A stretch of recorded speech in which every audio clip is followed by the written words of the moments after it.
Words like demilitarization, denazification, making it very clear that any interference from outside, they'll be taught a lesson tougher than any they've seen in history. That is what Putin has said when he's confirmed that, yes, there will be what he calls a special military operation, saying that Russia doesn't intend to take over or invade Ukraine. This is what Putin has said. But if you read between the lines, it's a very, very clear declaration of war. And trust us here on India Today to get you factual reports from the ground. Journalists who've covered these kind of conflicts extensively get you a sense of really how to understand this conflict. Here's a conversation between Shiv Arora and Gaurav Sawant, who's reporting from eastern Ukraine, from the heart of the conflict zone in Donbass.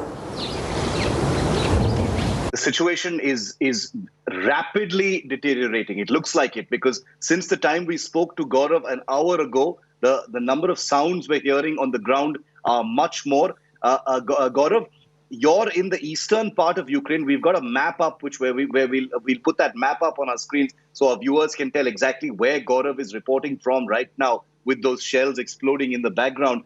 Gaurav, how is this going to work? Are there enough military forces in the place where that you are right now, or will there be a movement of forces, from the western part of Ukraine, from the mainland, so to speak, into where you are?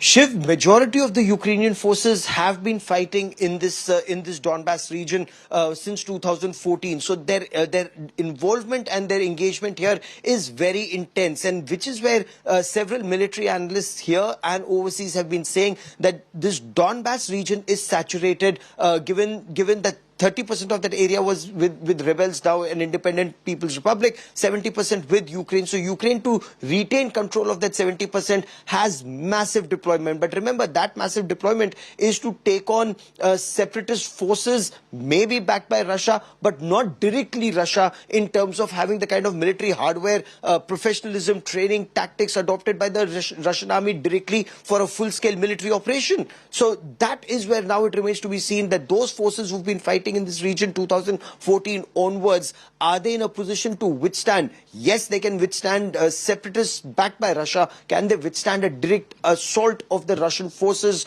which does appear to be either imminent or underway at the front lines? That's point one. And point two, especially without the backing of any other nature, other borders are also equally, if not more, vulnerable, Shiv, whether it's Crimea in the south or from Belarus in the north, the Sea of Azov. Yesterday we were reporting from the Sea of Azov, and Sea of Azov has a lot of sea mines that have now been put across that entire water belt to prevent an amphibious assault. So Ukraine is taking a number of measures to protect its territory, but will those measures stand up to a professional army like the Russian army directly moving in? Remains to be seen and should be clear in the next 24 to 48 hours, Shiv. What does the Ukrainian military look like, Gaurav? The Russians have put out huge numbers of information warfare videos of their tanks, their armored vehicles, their guns, their artillery, their aircraft. We haven't seen much of the Ukrainian military itself. What does that look like? How strong are they militarily? Of course, a lot of hardware has been pouring in over the last few days. We've got some graphics comparing the militaries of Russia and Ukraine. Of course, there's no real comparison when you do a kind of bean count of the two militaries. But what does the Ukrainian military look like? Can it defend itself in the absence of outside intervention?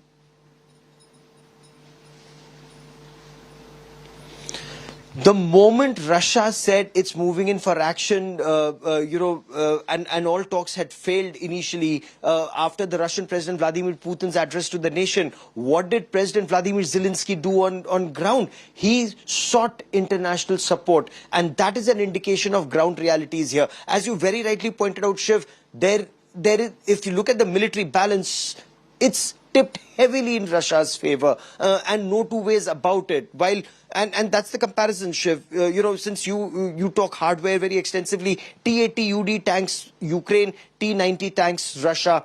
They've got now, of course, they've got their Javelin missiles that are coming in. America sent in a lot of ATGMs or anti-tank guided missiles to Ukraine, but it takes time to operate those systems, and whether all of this will come into use when when there is a huge Russian blitzkrieg, if I may, in this area, if should that happen, whether there's a missile attack, whether there are airborne forces that are used against Ukraine. Also, do keep in mind, Shiv, that the population here, and especially in the east, does have a lot of sympathy for the Russians. So that is another issue that Ukraine would have to deal with. There are people who are saying, like President Putin, that Ukraine should not become a playground of NATO countries. So in all of that, can Ukraine actually stand up to an organized Russian army assault, even if it's restricted to an area? It does appear rather unlikely, but then it's always the man behind the gun and his motivation, his dedication, and the higher level of leadership that would take that call ultimately, because everyone was still hoping, or till late last night when we were speaking to people on ground, they were hoping diplomatically a solution would be found. But the resistance that was shown in terms of what the Ukrainian government was saying, emergency being imposed, conscription, asking reservists to come out, was all an indication that the balloon very soon is going up.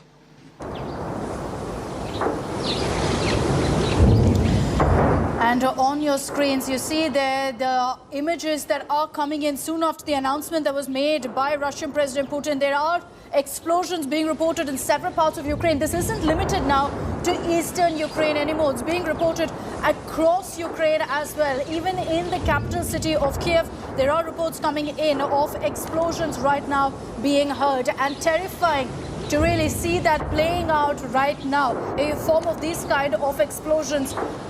There is no doubt that with the announcement that's been made by the Russian president, he's appealed, of course, to the Ukrainian forces to keep down their arms, not to ensure that there are any casualties, but it's inevitable that there will be casualties in this kind of a conflict. And the first images of really how that could play out is on your screens. I also want to, in fact, bring in our reporters on this to get you a sense of what next? How is this going to play out in Ukraine? Geeta Mohan and Abhishek Bhalla are with us. Abhishek, I want to come across to you because right now there's a lot of focus on how this is going to play out militarily. Putin has called this a military operation. He's called for Ukrainian troops to keep down their arms.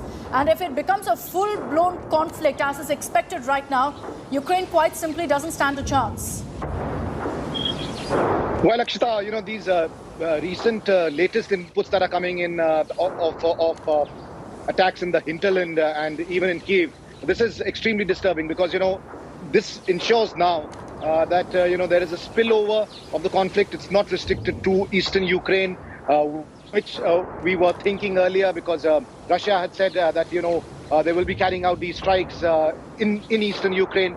And essentially, Russia had made it very clear, asking Ukrainian soldiers to surrender. And there was also messaging, that said that the Ukrainian forces are separate from the Ukrainian regime. But whether that translates on the ground or not will be extremely difficult to say, because obviously the Ukrainian soldiers, especially in eastern Ukraine, were fighting an insurgency. There were rebel groups that were backed by Russia for the last 8 years or so, that there was conflict here. And now what we are seeing is perhaps an escalation of that insurgency that started many years back. And now it seems that we are getting into a situation where a full-scale war is on the cards. How Ukraine can respond to it is question, because if you match the two militaries, really there is no comparison. The kind of assets that the Russian forces Abhishek, have, I'll come back to you. We've got now with us, joining us on this broadcast, Maria Mesentseva, MP from Ukraine, is joining us live from Kyiv.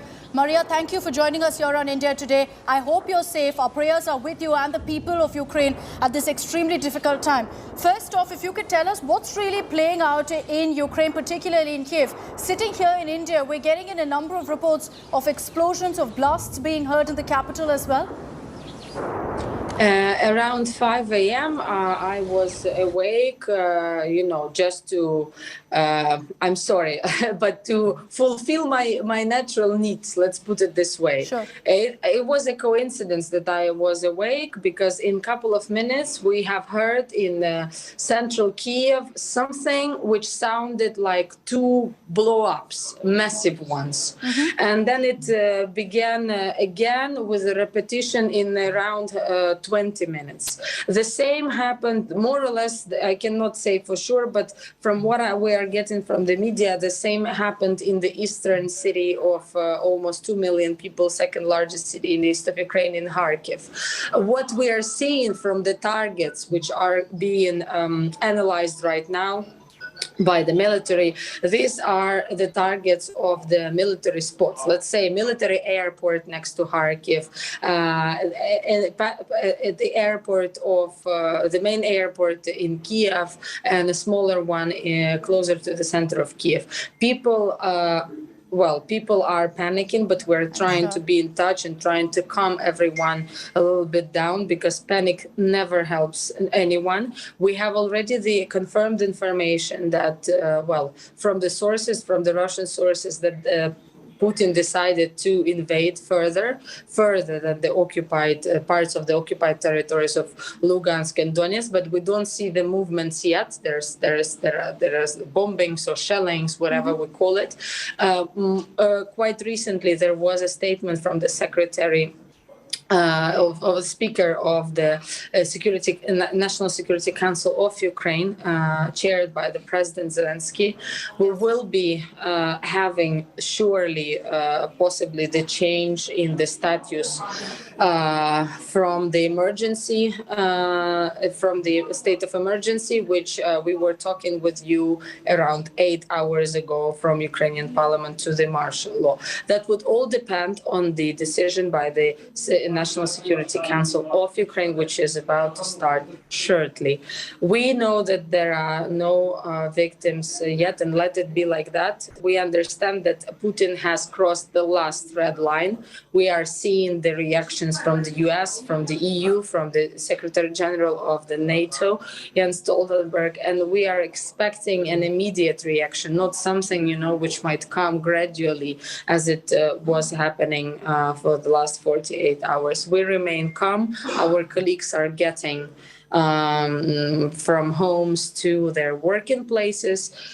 Most of us slept 2-3 hours, but we will stand for Ukraine, and our army is strong. So we still, I think Putin will still try to find a dialogue, but we were ready for a peaceful and fair dialogue for all these 8 years, and it never happened, because all the platforms that were existing on a trilateral contact group in the form of where OSCE is mediating the both sides, Ukraine and the representatives of the so-called republics, never worked out well until the very end. You remember Minsk protocol, which also never brought ceasefire from that side. We were keeping ceasefire up until today, and we understand that the army is there to defend our citizens on the ground as well. So the administrations which are working locally are there in the cities, towns, and regions to provide security at a higher alert. Also, National Police, Security Service of Ukraine, and everyone who are in the system of security and defense are at the highest alarm.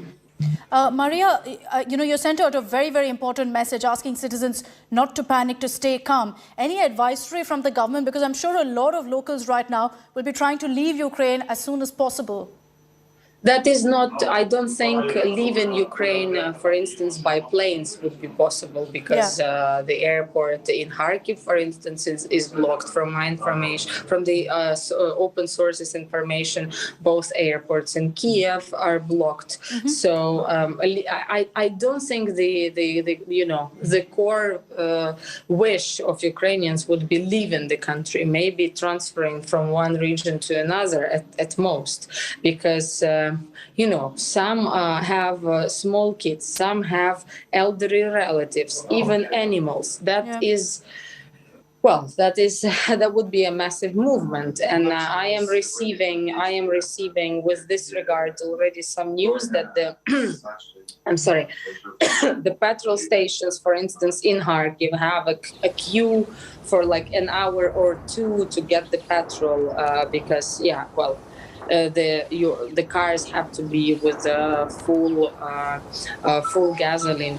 That's just some bits we are receiving from the regions, but we still try to go live on Ukrainian social media and TV stations to say that we are here, we are not sleeping, we stand with Ukrainian people, and we will react accordingly to the threat we are now facing. And the whole world is watching at Ukraine and what is Putin doing with us right now. No one will forgive him this, nor the collective or West as it's viewed, nor Ukrainians. I think the people of India are seeing what the so-called partner is doing. So I really hope that he will stop at some point for a room for negotiations. He will try to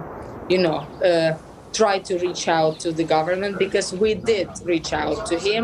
President Zelensky, at his speech yesterday, addressed even in his 10-minute speech for around 8 minutes, he addressed the people of Russia to so that they can hear we are defending ourselves. We're not attacking, as it is shown in the Russian media. The Putin is trying to show us not as a victim of his regime and of his attack. He is now compared to Hitler of 21st century, and whichever terrible historical names we might recall. And we are defending ourselves, and this is our position. We were not attacking at any point. Maria, I want your reaction also. I'm sure you've heard what the Russian president has said.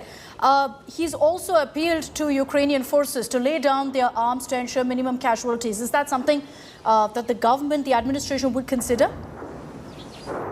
We have to wait. Well, he was claiming all this crazy stuff about what we have to do to deliver to him so that he stops. But this is just unacceptable. It means it means that we have to stand still and just wait until the Russian army would invade. I'm sure that is his biggest wish, possibly, to invade the whole country. But we were withstanding for 8 years due to the fact that we have a strong army now supported by very modern weapons. We don't want to use them. This is not our person. We have to defend ourselves. We have to defend our land and our people. I'm sure we will have more information straight after the Security Council of Ukraine meeting. Maria, stay safe. As I mentioned, the people of India, we're all praying for you and for all Ukrainian safety. We really appreciate you joining us here on India Today. And we will continue, of course, offering all possible support that we can to you as well as the people of Ukraine. Thank you very much, Maria, for speaking to us here on India Today. I'd like to also introduce Maria Pyasarenko, a journalist who's joining us from the capital of Kyiv.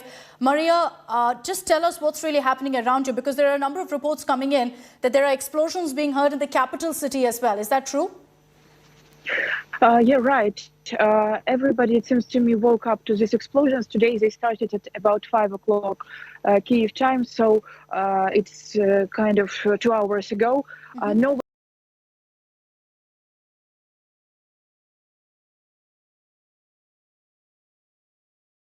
These possible strikes, these explosions are happening close to Boryspil and Brovary. It's to the north of Kyiv. It's the left bank of Kyiv, close to the airport. And the reports of the officials say that these were the attempts to interfere some unknown aerial vehicles which were flying around. So nobody still in 2 hours understands what exactly it was, but the mayor of Boryspil told in his live stream that everything is fine, and this is in the way it can be fine in the situation now, and these are just the attempts to repel these unknown aerial vehicles, and also the Interior Ministry is reporting that these were the rocket strikes. But as I talking to you, nothing again happening in the city center. Nobody can see these strikes happening, and there are no videos yet on the internet about these strikes. Clearly, there was. It's now I'm in Kyiv, close to the city center. There, governmental quarters. And at 5 o'clock, after the first strikes were heard, I could see the numbers, the groups of National Guard who usually patrol this place, running towards the office of the president. And it was a pretty disturbing, picture, because I understood that something is wrong, something is off, not the usual way. But for now, in the city center, everything goes as normal, but the traffic is more than usual. So it's now 7 a.m., 7 in the morning, and a lot of cars are driving like crazy in the streets. And I guess it's not just because they want to drive fast. And for now, everybody is waiting for this Security Council to have a meeting and to understand what to do next. And the calls from the friends is very, disturbing. Nobody really understands if we have to do something now already. Do we have to flee? Do we have to go? Whatever. I see that nobody is ready to go. So the morale is still strong, but understanding that war is somewhere close is more than ever. Yes.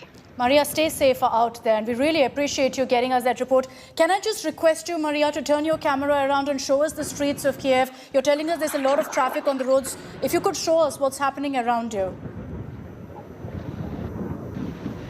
Yes. One moment. Sorry for so. This is the city center. There are like waves of traffic. So now only you see people are taking their dogs for a walk. So and you see, for example, I guess they're not taking their dogs for a walk. They're probably fleeing or going somewhere because they do not look very, safe and calm as usual. Oh gosh! And you see now the street is empty, but the traffic comes, as I said, in waves. So there are like many cars and then nothing. Many cars driving crazy fast, then nothing. So the janitors are in the streets working as usual, so they have their normal shift. Nothing has been cancelled so far. You see, it's like the city center close to the office of the president. Military people are going around. I'm not sure if I can show them because of the safety measures.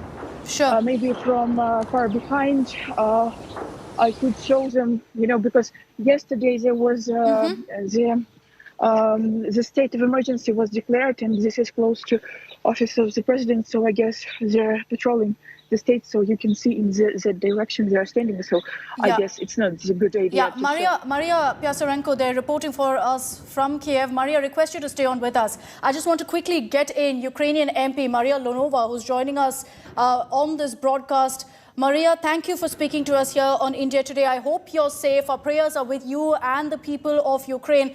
I want to understand from you, and a lot of people opine that, this was inevitable, but that moment the announcement was made by Vladimir Putin, what really went through you at that point? That moment that it hits you that Russia is invading Ukraine?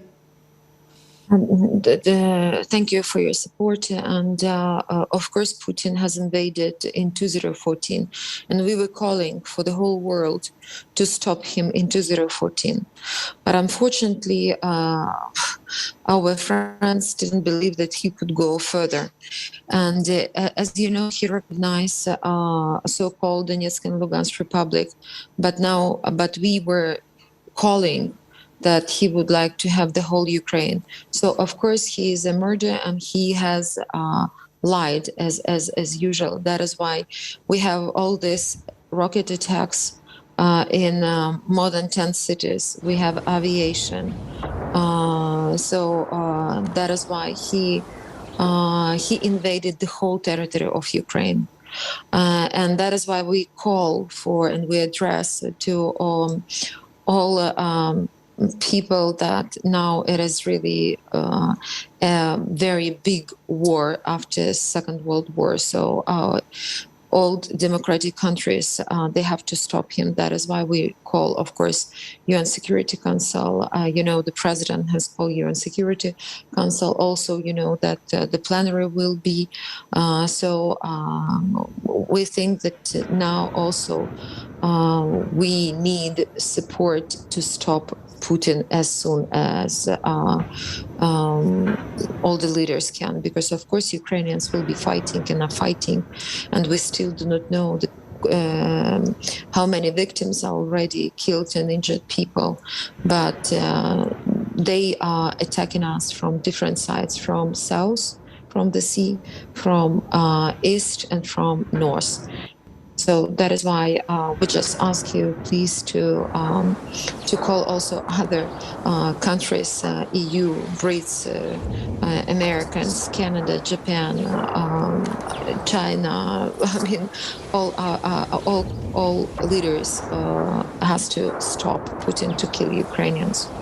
I think the message that you sent across is so fitting, because you're talking about the need to come together for the sake of humanity here. Maria, you spoke about your response to the Russian president's statement there. There's been a statement subsequently from the US president, Mr. Biden, also what's happened. At this point, he's referred to Putin's decision of invading Ukraine as unprovoked and unjustified. When you talk about support from the West, from different countries, what kind of support are you talking about? Do you believe that Ukraine must get military support? No, sanctions doesn't work, so we really need military support. We need weapon, and as they have bombed and attacked airports, there are still ways how to help Ukraine. That is why we need military. We need not troops, military troops. We need weapon, and of course we need a call to try to stop him, and to make less victims, less killed children, women, and people, and of course our military guys, our armed forces, as less as possible, because it will be a huge tragedy, humanitarian tragedy, a life tragedy. I mean, Ukrainians will resist, and that is why the whole world has to stand with Ukraine and to help as much as they can.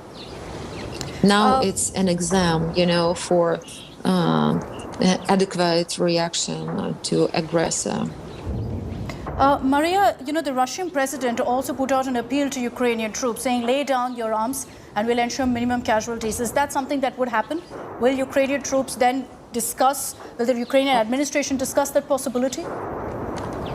Absolutely not. I'm sure our Ukrainian armed forces will fight, and they have been already fighting for independent and pro-European Ukraine, independent and sovereign.